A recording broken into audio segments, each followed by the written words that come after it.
welcome to another brand new episode of Dingers and Stingers, the podcast that might have rooted for the Giants a little too hard. Yikes. Sorry. That's our bad. That's our bad, everybody.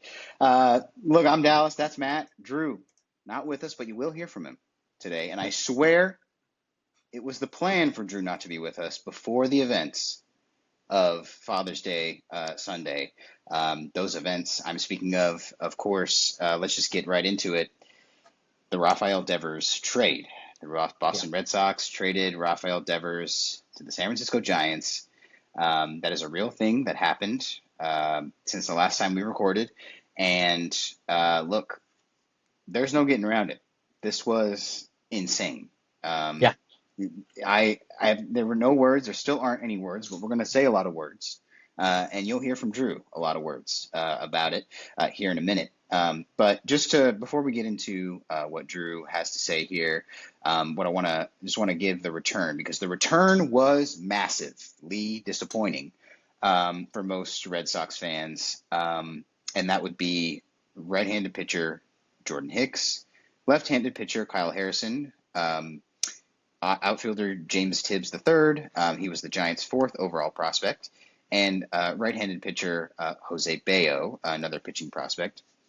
And worth noting as well, part of the quote-unquote return was that the Giants would be taking on all of Devers' remaining salary. So the Red Sox are off the hook for any remaining money that they owed Rafael Devers on his current contract. That is something. That's not nothing. It's a lot. A lot of teams would have demanded that the Red Sox cover a portion of that in exchange for maybe a couple of less players. And it looks like the Red Sox big priority was, we're not going to pay this guy another red cent, and we want him out of here. So before we go to Drew, we just want to let Matt get in here a little bit. We'll go to you. Let's say where you were and how you reacted to the trade. We'll go to Drew, and then I'll say where I was and how I reacted, and then we'll talk about the specifics a little more. Yeah. So I had this crazy moment where I was at the time I had my, sleeping, napping newborn son in my arms, Mm-hmm. and I just hear my phone vibrating insane. It was off on the side table and it's just popping off. It's just and I was like, what could be going on? And so I, go over to check it and I see this trade. And at first I was laughing because I was like, you know what? I actually, a few weeks back said I thought that Rafael Devers may be in the trade market, to which I was promptly shut down by Drew. If you guys want proof, I've got it. I need to But cut you off right there I'm sure because you I've do. seen this from a lot of non-Red Sox fans that, oh, Devers is unhappy, they're going to trade him. They will fire 3 Craig Breslows before they trade Rafael Devers. It's just not going which to is, happen. but all that being said, um, I think I'm not shocked by him being traded, just with everything that kind of like came out from the Red Sox. I think for me, I just can't believe what the return was. Contract or not, I mean, they like the players they got back are fine. Jordan Hicks is fine. Kyle Harrison could be good. He's still really young. A couple prospects, but like Devers, you could argue is like a top five hitter in Yep. baseball, and Yep. and I don't know. It's so tough because I'm like I'm I've been very publicly against players who get paid as much as position players who are exclusively DHs. Um, And right now, there's a hole at third base due to the Matt Chapman injury, but we don't know how long that's going to last. Um, and if he gets shoehorned into just being a DH, I just feel like the return from this is, I don't know. I'm so like I go back and forth. I still haven't fully like processed what I think of this trade. It's crazy. It makes me mad because everyone in the NL West seems to get a superstar from the Red Sox, and the Padres thought we did. Um, and sadly, that is not the case. But our sweet sweet Dodgers have Mookie, and our sweet sweet Giants have Rafael Devers now. Maybe the key was you have to trade for the player, not sign them in free agency. I think that may be kind of the game changer there. But yeah, man, it's crazy. I still can't believe it. Yeah, I echo all of that. Yeah, and so maybe it was, the fact that you signed him in free agency, that's the difference. And so let's Yeah. focus in on that when we're analyzing it, 20 years from now, what happened between all that. Okay, so let's tarry no further. Let's get you to the man you want to hear from, our resident Red Sox enthusiast, Drew Knight. He has recorded a message from us from Chicago, and he's going to come to you right now. Let's throw it to Drew. What's up, fellas, and all my favorite viewers and listeners of Dingers and Stingers. I am obviously not able to attend the main recording for the podcast today. I am in Chicago. You can see me with my Cubs gear on. I'm going to head to the game in just a little bit here, but before I do, I wanted to record a video because, the most monumental, shocking, earth-shaking trade went down this past weekend. Obviously, when Rafael Devers was traded from my beloved Boston Red Sox to the San Francisco Giants for 4 players, a couple of pitchers, a couple of major league ready pitchers, an outfield prospect, and a pitching prospect. So Dallas sent me a few questions to answer about it because I think if left to my own devices, I could just talk and not really get to any concrete points. But first of all, my immediate reaction, where I was, all that. What happened was I was enjoying my Sunday afternoon. The Red Sox had just come off a sweep of the New York Yankees. Feeling great, as good as we felt about the team all year. And then a couple hours later, I'm sitting on the couch, and my friend calls me. He's a Red Sox fan, and it's very rare. I'm a cusp millennial, Gen Zer. We don't use our phones for phone calls very often, so I was kind of raised my eyebrows when I'm getting a call from him. I thought someone was in trouble. And I guess someone was, because I picked up the phone. He said, "Drew, did you hear what happened?" And I was like, "No." And he's like, "I think we traded Rafi to the Giants." And I was like, "What?" Because it was not on my radar at all that would be happening. We talked about it on the show in a past episode. Matt was kind of hoping that the fallout would be bad enough that he would get traded to the Padres, because AJ Preller supposedly has liked him for a long time, which, color me stunned that a GM would want Rafael Devers on their team. So it seemed like the drama had died down, but I guess not. I guess they had been working on this trade for a few weeks. It went through. The timing couldn't be worse, in my opinion. We're feeling good about the Red Sox. We're feeling good about their chances. They've been on a hot streak, beating division rivals. And they trade their best hitter. And so my instant reaction was I was kind of sick to my stomach. I was very confused. I was refreshing Twitter over and over again, hoping to see some kind of explanation to this. And I wasn't really getting one. And then, I let it simmer for a couple days. There was a press conference that the Red Sox did with team president Sam Kennedy and then Craig Breslow, who obviously made the trade. That was on Monday, and then Rafael Devers' introductory press conference was, I believe, on Tuesday in San Francisco. So after watching those, I feel a little more clear-headed. It seems like they just did a good job of covering up how messy this whole situation was. And it sucks. I think both sides share the blame here. I think the Red Sox failed to communicate effectively this whole time. I think Craig Breslow From the stories I've read since the trade and articles and even the press conferences, the reputation is he is just robotic and impersonal, and that's not a good way of running a baseball team. So on the flip side, though, Rafael Devers dug his heels in and was stubborn and was not putting the team first. That's pretty evident. And I think the most damning thing to go against Devers' reputation, two little pieces. One, apparently when Christian Campbell volunteered to play first base, that upset Rafael Devers. And if that's the case, I mean, he just is being pissy. I don't see another way around it. Like, okay, maybe you don't want to play first, Rafi, but now you're mad someone else is volunteering. You would rather have the team fail than someone volunteer to try something new to help the team. I think that's a little toxic, and I don't love that.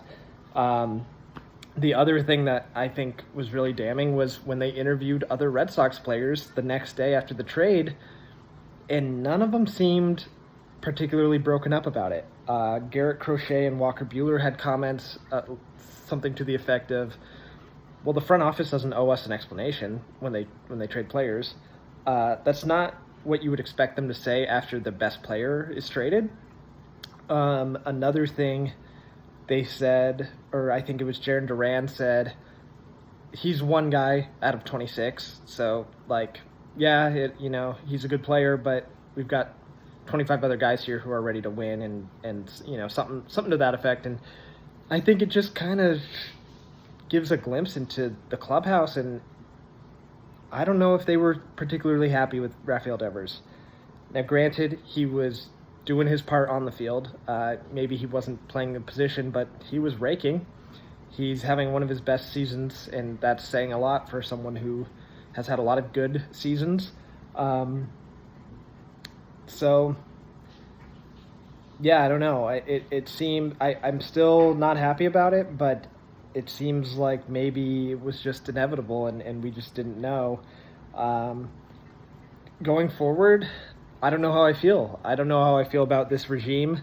I think it's going to depend how we finish this year. If we play really well and make the playoffs, and Alex Bregman comes back, and we can hit and everything, and maybe maybe even buy at the trade deadline, then it's like, okay, maybe addition by subtraction. Maybe it was just a situation that had to play out this way, and we need to move on. If they're terrible, then they're directionless, and it's the Mookie trade 2.0, and we're just screwed long-term and short-term. And, it all depends how they spend the money that they've freed up by trading Rafael Devers, because the Giants are paying every cent of his contract. So, I think you need to extend Alex Bregman. I think you need to try to lock up Roman Anthony, Marcelo Meyer. I think you need to sign an ace in the offseason if you can't trade for one at the deadline. I think this was just a unique trade where it's not, I don't think it indicates, the Red Sox are selling because they got rid of their best player. I think it was just a toxic relationship that had to be severed, and that's the unfortunate thing as a fan, is we don't we don't know all the behind the scenes stuff. We just like what we see on the field or dislike what we see on the field, and Devers has been someone we liked this whole time. And so as a fan, I'm really sad to see him go. I'm also very confused at this big shift in attitude, and he goes to the Giants and he says, I'm going to play wherever they want me to, and that's kind of a little kick at the Red Sox on the way out the door, but it all depends how it plays out. I don't have a ton of faith in the Red Sox at this moment, and I've lost some respect for Rafi in the process, but just a weird situation. And sorry this video is so long, but maybe you can break it up and reply to different parts. Good luck, guys. All right. Appreciate it, Drew. As always, we appreciate the well thought out, the well-timed thoughts. We gave some time for Drew to record that, so Breslow could talk, so Devers could talk, and he could have reactions And to so all Drew of could that. mourn. He could go through the grieving process. Uh, Exactly. You saw in the video he gave his thoughts about where he was in the moment that it happened, and sort of where he is now. Now that, that wonderful Yahoo Sports piece by the writer whose name is escaping me at the moment has come out, and, there's really good reporting in there. If you haven't checked it out yet, go see it. Check it out and read that. Great reporting on what's going on in the Red Sox front office in there. And so, there's Drew's thoughts, and here's where I was and what my reaction to it was. So as I mentioned, it did happen on Father's Day. So I was at my parents' house, visiting with my parents, and we, as we do, when I'm with my parents, there's always television on in the background. I was raised in a big TV house, so the TV's always on. And that night, it happened to be on Sunday Night Baseball, which was, of course, Dodgers versus Giants. And I am not this guy, but it's germane to the story for me to say that I do not have social media. That's the only time I'm ever going to say it, but it's germane because this was the first time since I went off social media that I got breaking news like this from like TV. Like I had no idea. What I heard on the TV was, and this Giants team just got a lot more interesting because 5 minutes ago it was confirmed, and I had no idea what they were about to say. It was thrilling. I was like, what just happened? Like, what yeah. happened? Tell me right now. Honestly, Yeah. that's epic. It was like the old days, man. It was so good. I had no idea what they were about to say, and I was so ready for the big news. I was like, are they getting a new player? Like, what's going on? Yeah. And then they put up the passion tweet, and I was like, well, it's got to have been long enough by now. Like, that can't be a fake account. Like, it's got to be real. Like, that's not Yeah. real, but it's got to be real. And I just said, like, I remember just reading it, giving it a second, just going, oh no, oh no, oh no. And it was like my reaction to that was like full, like head in hands, like I can't believe this, just like I'm doing right now. It was the most emotion probably my parents have seen me show in many, many years. And my mom goes, bad news for you? And I was like, no, it's Drew. Poor Drew. Oh no, this is Just terrible all for the him. empathy in that moment. Yes, I felt so much like it was. I don't know if you've ever seen Star Wars Episode 3, but in that Yoda does a little like clutch of it, like when Yeah. all the Jedi are Oh, dying. Yeah, when all the Jedi are dying and he feels it happening, he's like, oh, yeah, you oh. felt the change in the Like force. I couldn't help it. Like my body reacted to this by how bad I felt for him. Um, so that's how I felt, and then like that's where I was and how what my reaction to it was. Um, I think, yeah, a lot of what Drew said in there makes a lot of sense about, where he's at now with it, now that we know the things that we know. And to be honest, it kind of does mirror a little bit a trade that happened to one of my favorite teams, which is the Russell Wilson trade Yeah. to the Denver Broncos. I was very surprised in the moment, and then a few days went by, and people were allowed to now report on what they had known for a long time, which is that they were not getting along in there.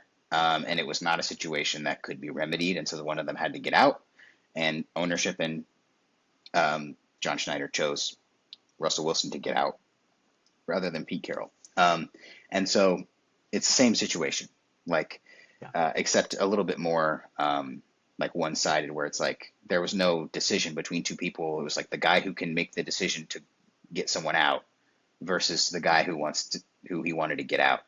And he's like, I'm just going to get him out. Like, I'm not going to fire me just because we're not getting along. Like, I'm going to fire him. He's gone. I'm out. He's out of here. So as for, discussion from here for now. So we talked about this a little bit, and Drew talked about it too. What I want to know is where we think Devers fits in with a Giants team that has Matt Chapman at third base for the foreseeable future, not right now, but for the years to come, I think about 5 years or so. And their number one prospect, Bryce Eldridge, is a first baseman. So he's almost ready to come up, and so he's going to play first base. So Drew mentioned it in his video, but Rafael Devers did say in the press conference he is ready to play anywhere they ask him to, which was, as a third-party viewer, hilarious. Seems a little petty at this point. Very, very funny. And so, yeah, where do we think he fits in here? You mentioned that you think he may just end up being DH forever, but do you see a situation where in the immediate portion he slots into one of those spots?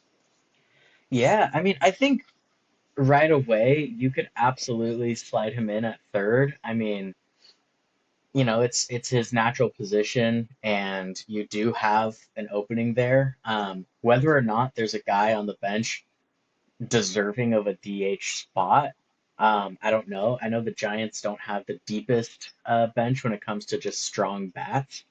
Um, so, playing DH may just work there. It's just bizarre, man. I saw a report saying that the Giants turned down um, one of the counter offers from the Red Sox that included Bryce Eldridge in the trade. And I thought that was interesting because I'm like, so you really pigeonholed yourself into this guy is going to just be a DH because I don't see him playing shortstop. I don't see him playing second. I don't see him moving to either of the corner outfields. I don't think he's about to pick up catching at this point. So it's like That would Matt be Chapman it would be insane. Like, Devers in the outfield would be hilarious, is what it would be. yeah, it would Uh, just be crazy. But I'm like, Matt Chapman is one of the best defensive third basemen of this generation. Bryce Eldridge is a natural first baseman and a top prospect. I just don't see a way where Devers is doing anything but maybe spotting them, giving them a couple rest days here or there. But like, it feels like, Buster Posey came out and said he's like, anytime you have a chance to acquire an awesome, a great bat, you take the swing. And I think that's what he wants. He just wants a bat. He just wants this great DH. And so I think ultimately that's going to be the long-term vision, the short-term vision potentially, but also the long-term vision, because I just don't see them moving any of their infielders to the bench for Devers. Um, yeah, I think Devers, saying he'll play anywhere is honestly mostly just like a little jab at the Red Sox, because there was also some conflicting reports that ended up coming out about how those conversations went down and what was said. So, yeah, it's interesting. Yeah, I think Devers getting that jab in there just sort of it serves as a reminder that there were two sides to this, and Drew mentioned it too. But one of them was a communication issue on the part of the Yeah. Red Sox front office. There was a real issue there. In they sort of they were operating in a similar way to the Giants acquiring Devers, I would say, where they were just like Alex Bregman's here. Yeah, we already have a third baseman, but he's a good player, so let's just get the good player and then we'll figure it out. Yeah. What needed to happen, and maybe not, you don't have to put so much thought into it if the player you're planning on, you're bringing in someone and the person who plays that same position as him isn't your franchise icon. Maybe you don't have to think about it as much, but considering the fact that Devers is your or was your franchise player, the face of your franchise, hmm um, you needed to give it a little more thought than we'll just deal with it, cross that bridge when we get there. And there were some conversations that would have needed to be had before that. And I think Devers would have appreciated that. I think they would have landed in the same spot. But I think ultimately there was a failure there, no question. Um, and so, yeah, I think, I think you're absolutely right. I think what I was going to say was what you said, which was this was an opportunity to get a good player. And Yeah. Buster Posey, he's in his first year as the captain of the Giants. As far as their player personnel perspective goes, he can make those decisions. And they started with Willie Adames and this offseason, and they're continuing with acquiring hmm Rafael Devers. They're just getting good players and slotting them in where they fit in. And so hopefully this works out well for the Giants. I'll say Rafael Devers traded himself out of an all-star start.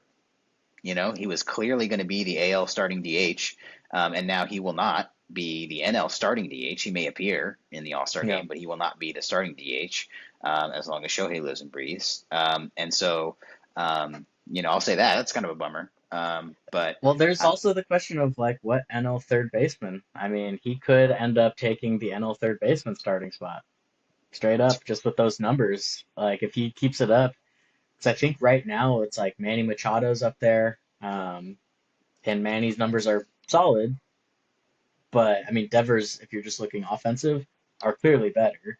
So he could still sneak in an all-star start. yeah, we'll see. The voting will determine, I guess. Yeah. The voting will determine. He'll make it, and then you'll see. We'll see what decisions the whoever's in charge. I don't remember who's in charge of Do the those. votes transfer over on a trade? Like, do the votes that he acquired in the AL transfer to NL voting?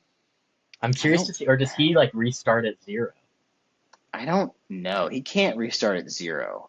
But I feel like when players were ranking him, they were ranking him against other ALDHs and not Yeah, against NLDHs. I mean, it's just a thing of like he'll probably make the All Star game and then he'll appear somewhere. I have no idea yeah. where though. He'll appear somewhere um, uh, because Shohei can't hit the whole game. You feel yeah. So we'll see what the managers in charge of the All Star teams decide on third base or whatever, and see who they want to represent, be the starters. Also, by the way, I'm glad they're going back to letting teams wear their team jerseys in the All Star game this year because Dude, the yes. The All Star game jerseys that they showed are garbage. They're terrible. They were Um, so boring. They they're were terrible. so boring. Like I hope no one buys one. Like I hope Yeah, no no. one buys any of them because they're so ugly. Um, but anyway, that's not relevant to what we're talking about. Back to this. So we've talked about the Giants' perspective of it. Where does he fit in? How's it going to work for them? Let's talk about the Red Sox perspective. So now the Red Sox are left in a place where no one really knows what to do or say or what. And so I believe the series right after they traded him, they went to Seattle and I believe won that series. I'm going to double check that. I know they got their butt kicked one game, but I think they might have won the other two. Um, and so look, they're still performing the same, on the same pace as they have all year. So there's no reason to believe that they should think they're out of this in any way. So, if you're the Red Sox, what is there that you have to do um, in order to remain competitive this season, like the way that you kind of want to be? I don't really know.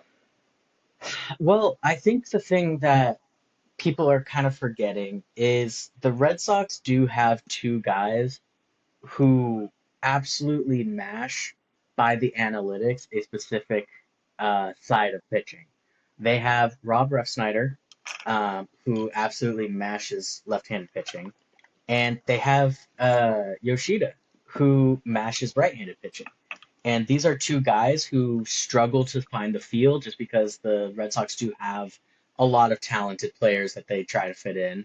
Um, but I think this is, I saw a meme where it's like they're trying to, recreate his OPS in the aggregate, the whole Moneyball thing. And it Hmm. was like, there's a chance that's exactly how this plays out. Is you take a personality who was clashing with the front office and potentially, there's reports with the whole Christian Campbell being willing to play first and, taking all of that stuff out of it, there's a guy who is clashing with the front office. You bring in players who can help right now. I know they sent Kyle Harrison down to AAA. I don't think he's going to stay in AAA all that long. I feel like they're just going to kind of see and acclimate themselves to him as a prospect before they bring him back in. And then Jordan Hicks right now could probably be a starting pitcher for them. I still think he should stay in the bullpen. I think he's better out of the bullpen, but they need both, right? That's their big thing is they need pitching. And so they bring in two pitchers who I would argue are MLB ready and a guy who's already doing it. Um, so the team realistically could look better post Devers. It's just one of those hard things where when you lose kind of a icon of a franchise, you never know how it's going to impact the culture. And I think that's going to be the big thing that plays out here is does the culture change for the Red Sox in a positive or negative way? because all the prior reporting that was coming out previous to all this would tell you that this is actually going to change culture positively. And, not to jump the gun, they've been winning. They've been playing decent baseball here. Hmm. Um, but at the same time, losing a guy who is arguably the best player on a team is always hard. You can't discount that. So I don't know. I think it's exciting, um, all around. And the Red Sox, love it or hate it, they had a logjam of young, talented prospects, and this is just one big log they can move out of the way to try and get these guys some playing time. So we shall see, but I'm excited to see what kind of comes from it. Yeah. Well, yeah, I did confirm they did win that series against the Mariners. So, Yeah, they did win that series right after they traded him, and they today find themselves in the third wild card spot in the AL right now. So this is a team hmm that needs to consider the fact that they are sort of leading this pack of very middle of the road AL teams, and one of these AL teams that's middle of the road, whether it's Boston, Cleveland, Seattle, Minnesota, whoever, Toronto, one of them's going to buy at the Los deadline Angeles. and try to, yeah. Well, we'll talk about the Angels in a second. One of these teams is going to buy at the deadline Yeah, and try to separate themselves and take control of that third wild card spot. So why can't it be the Red Sox? Why not? yeah, I think that would and I go think a there's long a way. exactly, and I think there's a perspective you can take of like, obviously, again, he's a great player, he's a great bat, he's all these things, but could you consider this a buy for the Red Sox? They acquired more players that will be on the MLB roster this year, right? In theory, you give up one bat for two pitchers. If you take all the emotion out of it, you take the names out of it, you could argue that this was a buying aggressive move for the team. Um, and especially considering they have to believe that Ref Snyder, Yoshida, and potentially some of these younger guys might be able to step in and fill that DH platoon. And if they're able to do so even comparably, this team is better. Because the fact remains, he didn't offer much defensively when he was actually playing defense, let alone the fact that he's now pretty much just exclusively not playing defense. Um, so yeah, it's definitely, I think, you could argue that this was an aggressive move in a buying, mentality, even though on the surface it looks like they're selling. Yeah. And I think last thing we want to talk about here on the Devers trade is the message that it sends from the front office to the players. I think it's captured well by David Ortiz, who currently serves in some sort of an advisory role to the Red Sox organization. So it sort of makes sense that he would side with the organization publicly. But I think something that he said is very salient, which is, he said something to the effect of, the organization is forever, and the players, will come and go. And so I think that paired with the fact that it seems from, again, that great Yahoo Sports article goes into this. It seems that their current general manager, Craig Breslow, is he rules with more of an iron fist than Yeah. perhaps Chaim Bloom did or Dave Dombrowski did, the last two general managers of the Red Sox. And there's a lot of details in that article, like, implementing, he brought in, like organizational auditors, and they ended up firing a bunch of people for, inefficiency purposes. There's one guy who was interviewed by the Red Sox for it's like a scouting position or some kind of player development position, who claims he went through 5 rounds of AI interviews and then he didn't move forward after he didn't even talk to anybody. And so there's clearly a different vibe to this Red Sox front office than there has been previously. And so I think for me, this sends a message to players who are playing for the Red Sox currently and those who might like to play for the Red Sox that Craig Breslow, if you are not aligned with Craig Breslow, then you are not aligned with the Red Sox, and you will be not back here. You will be not here. And so that's how it appears to me. How does it appear to you?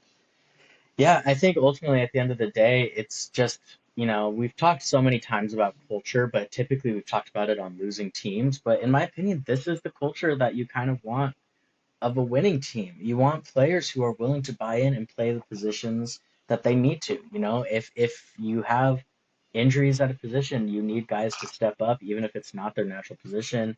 And I don't want to speak on it too much because I know Devers came out and had some conflicting reports, I guess to say the least, of he requested that if he moves to first base, they don't keep swapping him back and forth, and that he could just commit to being a first baseman.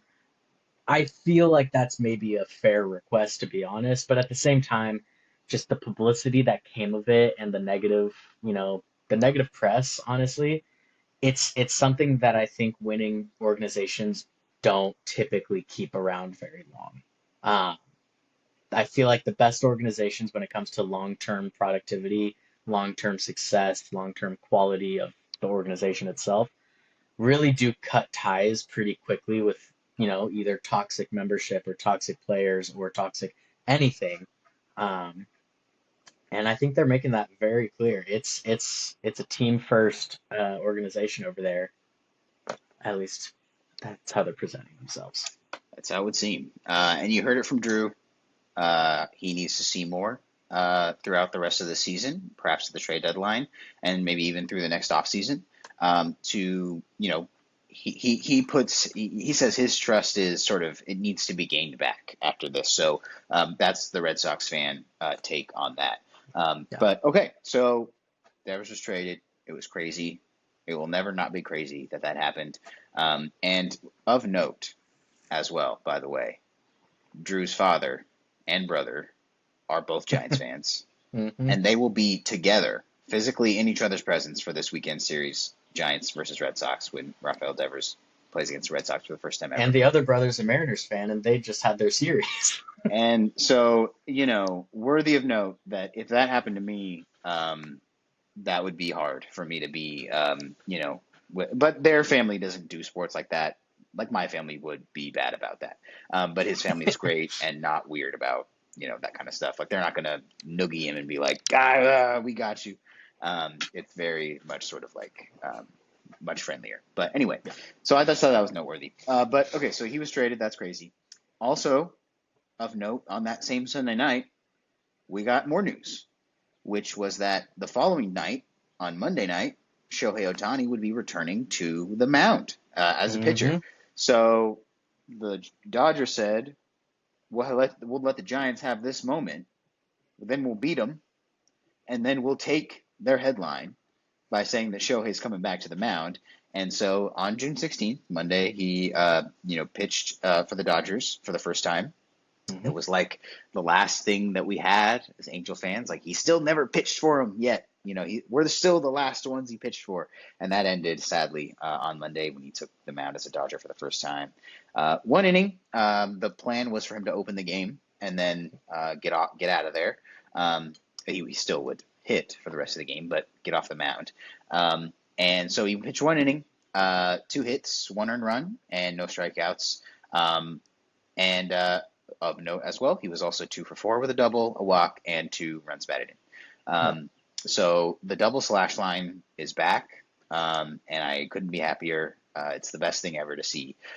So you watched this, I would assume, considering it was against the Padres.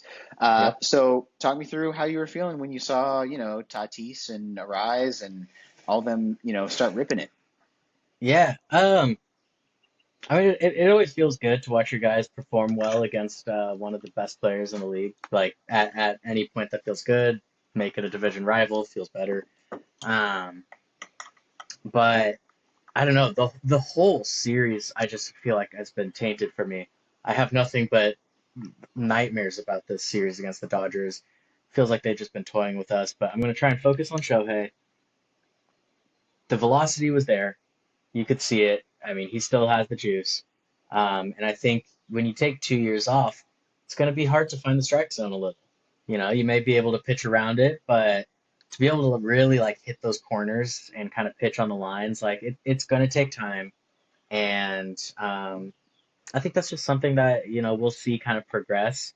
I like this approach from the Dodgers, to be honest, is using him right now in these bullpen style games where you have a guy come in and open, he pitches an inning or two, and then another reliever comes in for an inning or two, and so on and so forth. And I think that's really kind of an ideal way for them to bring him along and ensure that they don't just cook his arm like they've done with all the rest of their pitchers.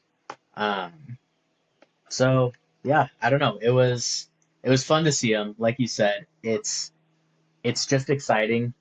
Even if you hate the Dodgers, it is an exciting thing when Shohei is playing and is playing to his full potential of being a pitcher and a hitter. Um, it's historical. It feels historical every time you watch him play.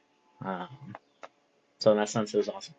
I have a fantasy football league that's full of Dodger fans. So we have a group chat, and that group chat goes far, well beyond the fantasy league at this point. So Hmm. I texted them on Monday and was like, "You guys are about to, for the first time, you're about to see the coolest thing ever, which is Shohei jogging off the mound, doing the sticky stuff test, dipping into the dugout, putting on his helmet and his elbow guard, and jogging back immediately back out to the batter's box. It's the coolest thing Yep. ever." And they were all like, because no one watched really a lot of the Angels when he was, doing that thing. And that was only happening once a week, because back Yeah. then they had 6-man rotation, so he was only pitching 1 day a week. And so it didn't get seen by a ton of people that moment, right? And so they were like, we were wondering how that would work. Like, is it really that easy? Like, does he just go in and go out? And I'm like, yeah, man, it's the coolest thing ever. He Yeah. just goes in and goes out, and that's it. And so it was really cool. And then, yeah, it's just exciting to see him back on the mound. It just confirmed to me what I already knew, which is that I'll always be a Shohei super fan, no matter Yeah. what, because I was glued to it from the minute it started.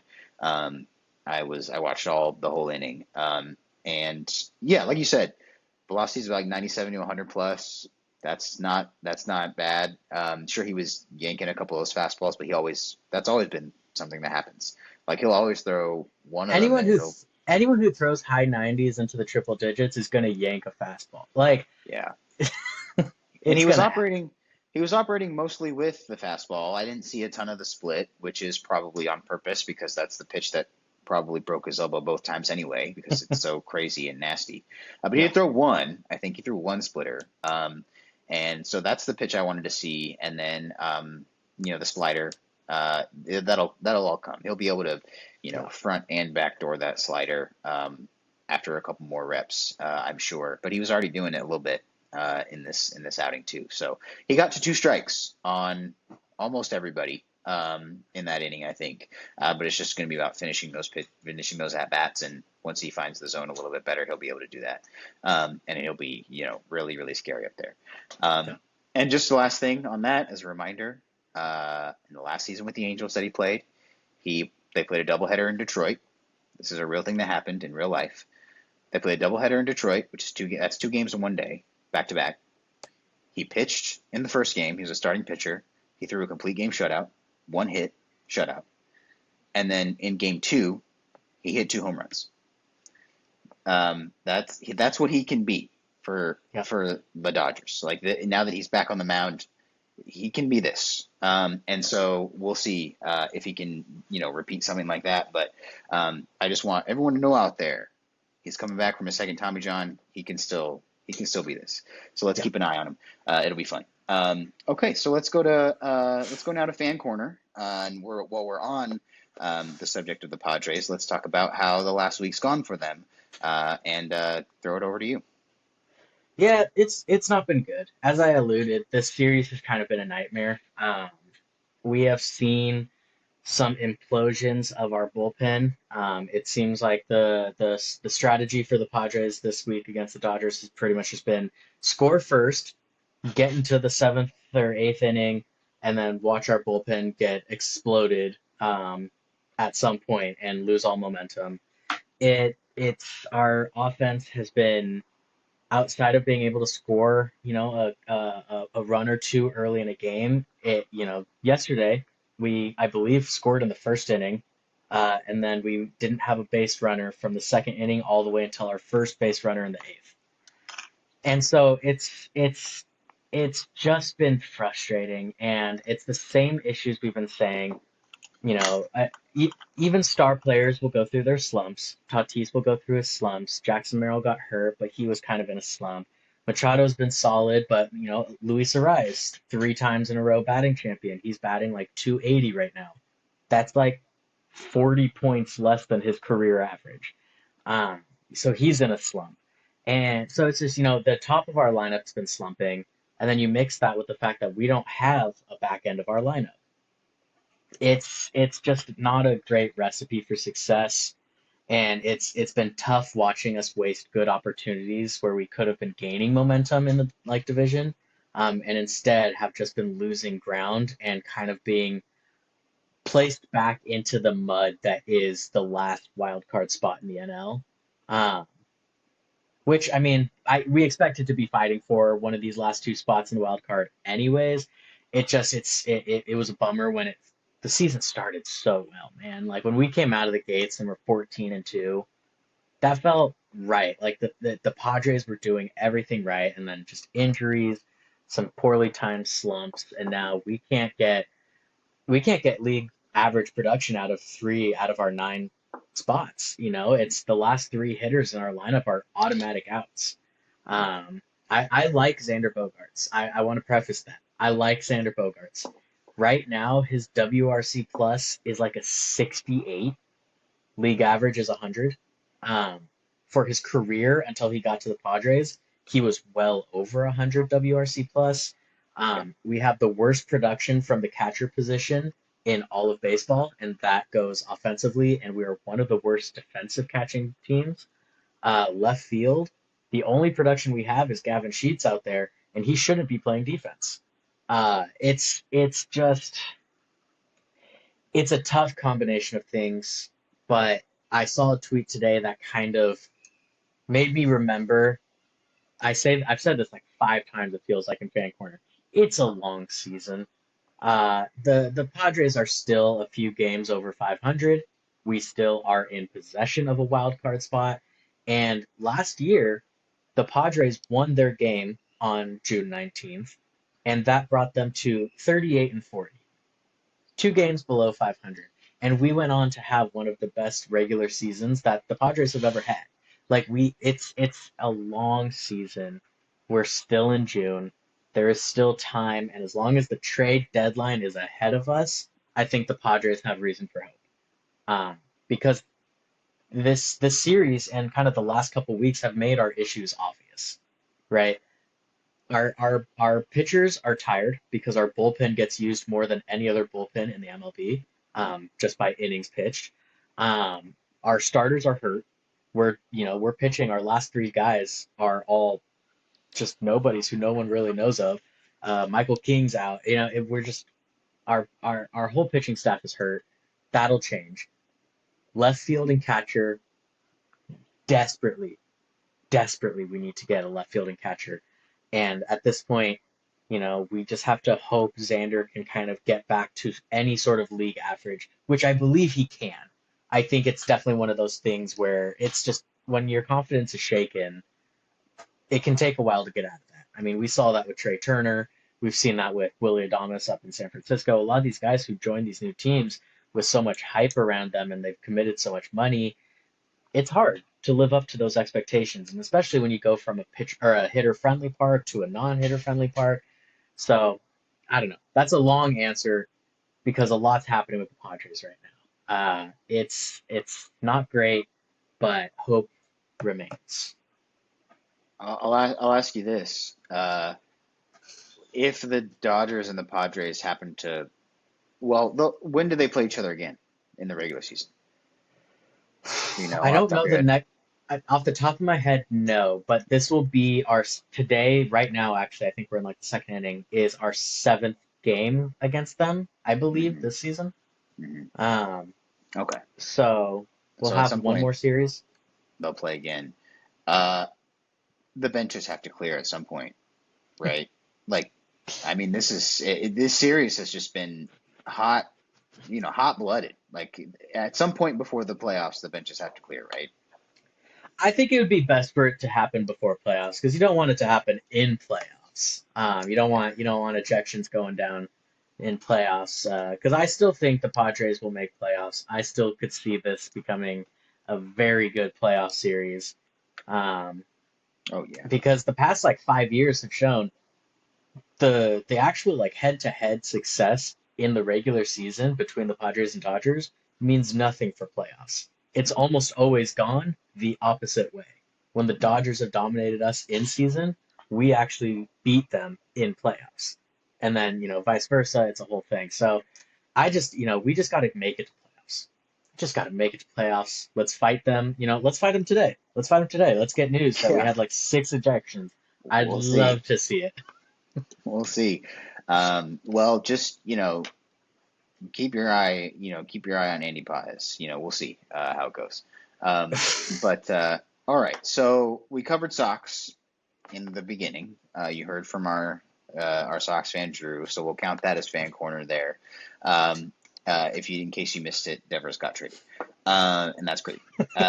So the Angels, uh, they got swept by the Orioles, Sure, and then they won the series against the Yankees. sure. This is kind of a Makes sense. microcosm of the story for the Angels this year. They lost a series to the Pirates, and then they won a series against the Dodgers. You know, like this is how it's going this year. This is one of the most up and down, inconsistent Angels teams I in recent years. And it's because the positive is that it's because they're actually going up sometimes. Like a lot of the past Angel teams have been up and down to start the year and then just down. Hmm. But now they're actually still going up a little bit sometimes. And so that's actually kind of a positive look on it. Um, as far as I'm concerned, I'll take anything as a positive at this point. Um, but yeah, I mentioned that they got swept against the Orioles and then beat the Yankees. Someone who looked great in both of those series, though, is Jose Soriano. I mentioned him at the beginning of the year. He had a really good start to the year, and then he kind of, sort of regressed a little bit. But now he's had two back-to-back really good starts for the Angels, and he looks legit again. So, we'll see if the Angels can not screw that one up. Uh, who's to say? But as long as he pitches well, the Angels have someone in the line in the starting rotation who can really go. And worthy of noting, it's still the case that no no Angels starter has missed a start yet. No Angels starting pitcher has missed a start yet this year. Dang. That's usually not the case Yeah, by that's this awesome. time, especially for the Angels. So they are still rocking with the same five fellas that they started the season with up there. So as long as that continues, they'll be all right.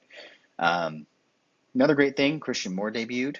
He was our number Mm. one prospect. He debuted in against the Orioles. He didn't do much, meaning anything at all. He didn't have a hit in that series. And then he got his first hit, which was actually kind of cool. He got his first hit in his hometown, which is New York. He got his first hit there. It was a triple, which was awesome too. Judge kind of laid out for maybe not even to catch the ball, but to stop the ball, and he just kind of missed it. And so it rolled behind him, and so I was cheering for him to go home, but I wouldn't. It ended up that Judge was able to catch up to the ball a little bit faster than I thought he would, and so he stayed at third. First hit was a triple. I would have loved for his first hit to be an inside the park home run. That would be awesome. But he did it in front of like 50 to 60 friends and family who were there that night. Super neat. That's really cool. Um, they are 2 games out of the third wild card spot in the AL right now. I still think that they should sell the deadline. I I'm perfectly okay with not competing right now, and it's only because of how this season's gone. Like the young players that we have are actually looking like they're actually developing. They're actually looking like they are getting better and are only continuing to get better and ostensibly will continue to get better and better, you know? And so I think that this team actually might have a little something cooking, kind of. I Um, saw I saw a tweet and it was the worst thing that I've ever seen. Uh, Over the last 18 games, Joe Adell has more home runs than the Padres team. That's true. Joe Adell. And he had one today, I think, today and yesterday. Should I have been on think, my home run team instead of Trout. hey, you do well with a couple Angels. I should have known. I think Ward has 15 or 16. Adele's got 15 now. And So what do you so think? yeah, Do you think Joe Adell's a future Padres left fielder?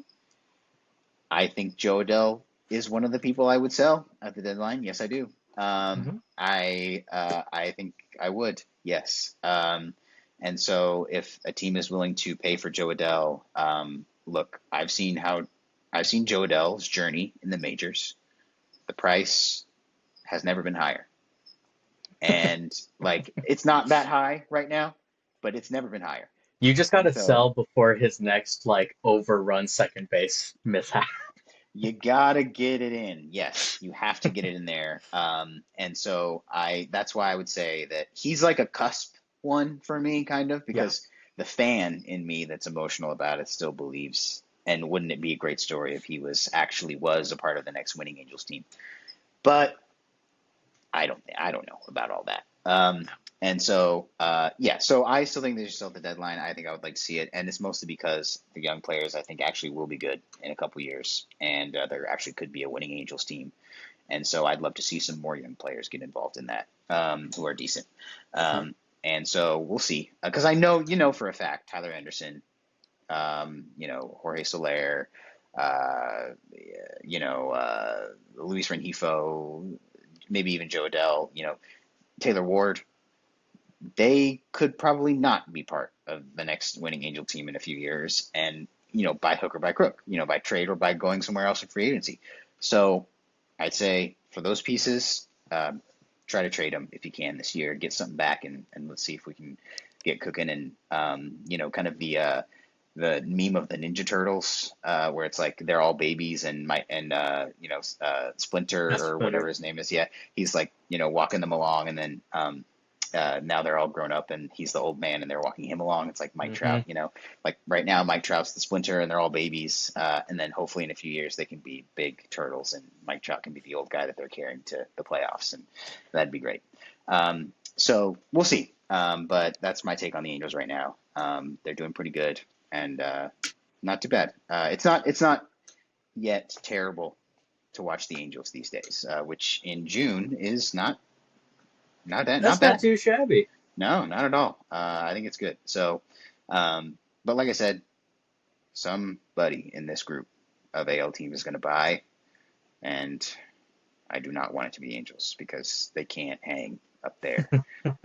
And we'll see. So, all right, so let's go to our second to last segment for this episode. We want to make some predictions. So we're back to Yeah. locked in our predictions for this week. I'm going to make one in Drew's stead. And so just last week, to remind you, Drew's prediction was that he would have a beer, at Wrigley Field. I have not gotten I haven't gotten confirmation, but I believe that to have happened earlier today. This is Thursday that we're recording this, so we'll get some confirmation from next time we record. But I believe we're good to say that hit. So my prediction, and because I don't make predictions very often, I thought I'd go bold and fun. My prediction is that this weekend the Giants play the Red Sox in San Francisco, and I'm saying Devers goes over. 0 for the whole series. He's going to be 2 in his head. The noise is going to be too loud, and he is not going to have any action. So he goes over. Doesn't see. I'm going to say not only over, he doesn't see first base. No walks, not hit by a pitch, no nothing. He gets perfect games. The Red Sox players, and you heard Drew talk about this earlier. The Red Sox players who were interviewed, after this went down, didn't seem like they were going to miss him very much. They're going to go after him. These pitchers, they know him well. They're going to go after him, and I don't think he's going to come up prosperous. So that's my prediction, Rick. You Devers don't goes think over. He's going to get pegged? No, I don't think they'll go that far. I don't think that they would go that far. He wasn't like evil. He was just kind of a baby, and they don't like that. But he wasn't mean to anybody. I don't know. I don't. After this series against the Dodgers, I feel like you'll get plunked for anything at this point. You just like give a nasty look and you'll get plunked. Yeah, you never know. And so, but yeah, no, I Hey, don't think they'll go that far, but we'll see. Devers Maybe with that the should have offer been is crazy, but I maybe respect that. maybe that should have been the prediction is that they'll hit him. But no, I think he'll go over. So that's my prediction. He does not see first base. Yeah. He stays in that batter's box, takes a trip right to the dugout every time. All right, so let's hear your predictions. Talk about first your prediction from last week, and then say what yours is for this week too. Yeah, I feel like this segment as well as the home run draft thing, they've just been such humbling experiences. Mm, Uh, my predictions have been absolute curses for every single thing I've done. And they granted, have. some of it was misinformation, but now it seems like it Sure. might just be one of these things of me not having good luck. It's I predicted that there would be some separation in the NL West, and that the Padres and the Dodgers would begin to separate themselves from the Giants and the Diamondbacks. The Padres then went on to lose a series to the Diamondbacks. The Giants played well, and now the Dodgers are just spreading the cheeks of the Padres. So there's been separation in the NL West. Yep. Unfortunately, it's pretty much exclusively the Padres going down. Yeah. Um, so it's borderline. We'll say that's a miss. I'm gonna call that a miss because I was specific with it. All right. Because there was separation, just There not what I was. predicted there would be. Yeah. Real ouch there. So yeah, not great. But I'm willing to risk it again. This week, my prediction: Xander Bogaerts is back. He hit a game-tying double, which I will talk about a little later. And it was one of the best things I've seen because prior to that, he had hit it was some astronomical number that they started making graphs for it on feed. I think it was like 11 straight ground balls to shortstop. And like six of them resulted in double plays, and two of them were to end a game. Like it was just he has been in such like even for his underperforming numbers, he's been in a slump and he hit that game tying double. It was just an absolute rocket gap shot. Um, could have been the game, going ahead, but our third base coach held our guy. That's a whole different thing. That was a bad call. I'm predicting Xander's back. He's going to have a good week. I don't know what that looks like specifically, but compared to what he's been, good can be a lot of things. So Xander's back. Yeah, good can be very broad here. I Hmm. think, and we can I talk got to about it start maybe. predicting in broad strokes. Yeah, and it's worthy of mentioning. Since Drew's not here to mention it, I'll mention it. It is amazing that your predictions have been around trades since maybe we started the show a few months ago, and then the first time that you don't make a prediction about trades, like whether there be one or there don't be one, the biggest one that will happen all season happens. It's absolutely phenomenal. Yeah, So maybe your next prediction should be like we each won't find $1 million on the street. Maybe that should be your next prediction, and then maybe we I'll will. I'll give it a shot. Maybe next week I'll throw that down and see what the universe has in store for us. Let's see. All right. So those are our predictions. Lock them in, and we'll be ready to face the music next week. Yeah. All right. So let's end this episode as we always do our baseball shows now. Reminder: we have an NFL show coming out later this week, so stay tuned in a couple days for that. And so we'll do dingers and stingers in this episode, our MLB show. So I'll go first, and I'll do my stingers first, and then look, I make the show's rundown, like I do the first draft of it, and then we collaborate on what we want to talk about. We make some changes. There's been a storyline that's been going on in baseball that has not made it into the show's rundowns yet, and it's because maybe I didn't want to believe it. Maybe I was in denial. Maybe I was hoping that it would change and I wouldn't have to talk about it, but here we are, halfway through or just about. the MLB season. The Houston Astros are starting to run away with the division again. As of today, they're, I believe, 5.5 games up on the Mariners, who are in second place, 7 games up on the Angels, who are in third. And I don't know how this is possible. I don't want it to happen anymore. I want somebody else to win this division. It doesn't even have to be the Angels. It can be the Mariners. It can be the Rangers. It can be the A's for all I care. I just don't want it to be the Astros, and it's looking like it's going to be again. They're fifth in the AL in OPS. They're sixth in runs scored. They're first in the AL in batting average against and second in WHIP. They're essentially tied for first in WHIP. They're like .01 from the first place team. I can't believe it, but it's looking like the Astros, barring some kind of, crazy second half surge from one of these teams and a drop off from them, looks like they may yet again be AL West champions, which is a nightmare for me specifically. But they're playing very well. It hasn't come up. I'm aware of it because I pay attention, but I just didn't want to talk about it till now. And that is a stinger for me. The Astros are back, and it's not fun. My condolences. Not good. Yeah. Well, my stinger for the week also hits home a little bit. There are some rumors swirling around that the Padres are actually attempting to split up our broadcasting duo.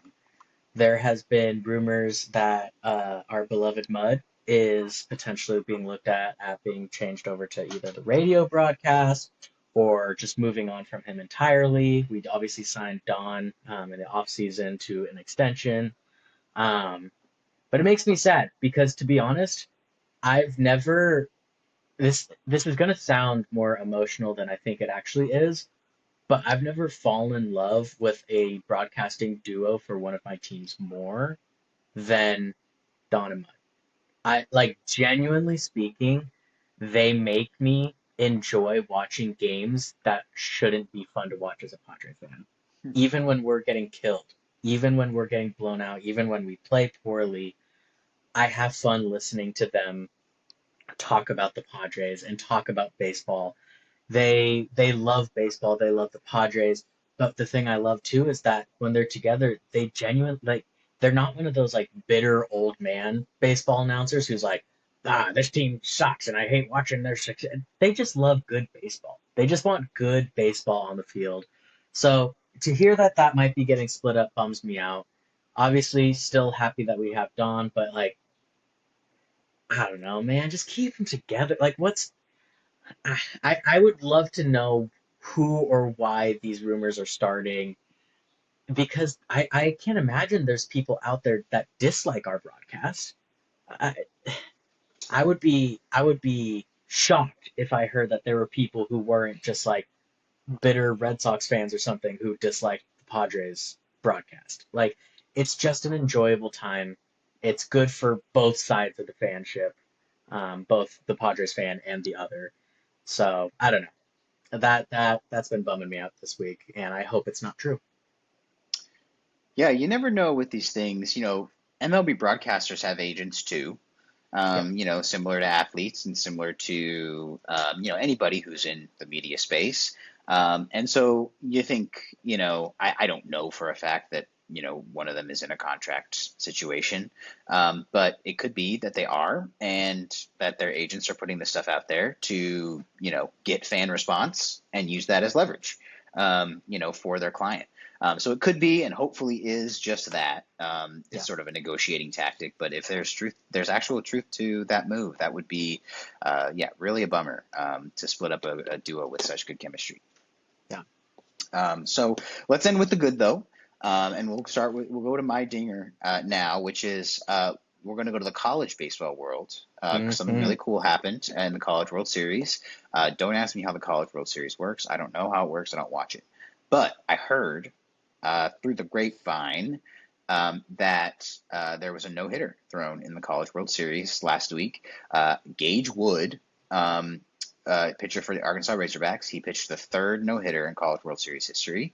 It was 119 pitches. He threw 19 strikeouts, and he was one hit by pitch away from a perfect game. So if he had not hit the guy, I believe it was like in the 8th inning or something, maybe late in the 7th or early in the 8th that he hit a guy.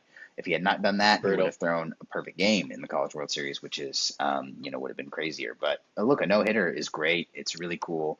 And Gage Wood, as far as I know, he's a guy who will be, drafted high by an MLB team at some point. And so this is a really nice moment for him in his college career. Whenever it ends, he can look back on this and be like, yeah, I threw one of those. And I think this is the first one. Yeah. It's the third one ever, and the first one since like 1960 or something like that. I remember saying it's been a long time. Yeah, so it does not happen at that level. It was sort of a David versus Goliath situation. The Razorbacks, I believe, are maybe like the 3rd or 5th ranked team, and they were playing an unranked team in this sort of tournament style College World Series. And so, there was a talent disparity, I think, for sure, that contributed. But hey, 19 strikeouts, 119 pitches. I was going to say, you still got to put it in the strike zone. You still got to get it in there. So he was throwing strikes, and they weren't hitting them. They were swinging and missing out a ton of them. So congrats to him. That was awesome. And so let's end on your dinger. Let's see what's up.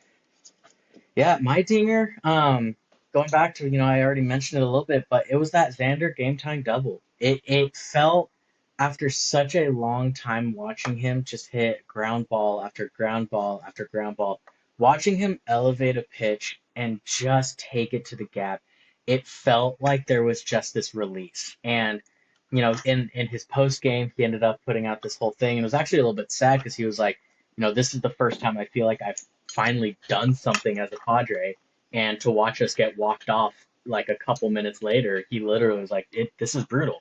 Like, this feels brutal. Yep. But what I want to say is I got an alert not more than like a minute ago. Guess who hit a home run to give the Padres a 1-0 lead against the Dodgers? Xander Bogaerts, baby. He's back. It's San Diego, I believe, was their original post for him. So nice. We're back in Xander time. San Diego. It's kind of sick, huh? They know that Zans are something else, right? Yeah. I mean, probably, right? They're hip. I don't know. They're cool to it. San Diego's cool like that. They're chill. Yeah, they're chill. They're very chill. They're all on Zan. So great. I like to think that as you were saying the word Xander is back, it's like Xander is back, and then the swing happened and he hit the home run. I felt the energy. I hope I can look back on the timestamp of all this and see that it actually was me blessing his at-bat. I definitely think it happened after you said it. So no matter what, if it happened as you were saying it or after, I think you can take some credit for that. I think so. All right. Well, baseball's better with Xander being good. So, this podcast loves Xander for a lot of reasons. So, hopefully he can use this as a spark to get started again. So, all right. That's our show for today. That's our MLB show. It was stacked. It was packed. It was full of action. Thanks again to our good buddy Drew for recording a video on his vacation. He wasn't planning on chipping into this one, but the universe had different plans. He had to give us some words on We couldn't have an MLB episode without him this week. I mean, that would have been criminal. Yeah, couldn't do it. We couldn't do the topic justice. So thanks, buddy, for chipping in. Great. So if you're watching, thanks for watching. Subscribe to our YouTube channel right here. Follow us on Instagram at Dingers and Stingers. Until our NFL show in a couple of days, take care, and we will see you then. Bye. Mwah.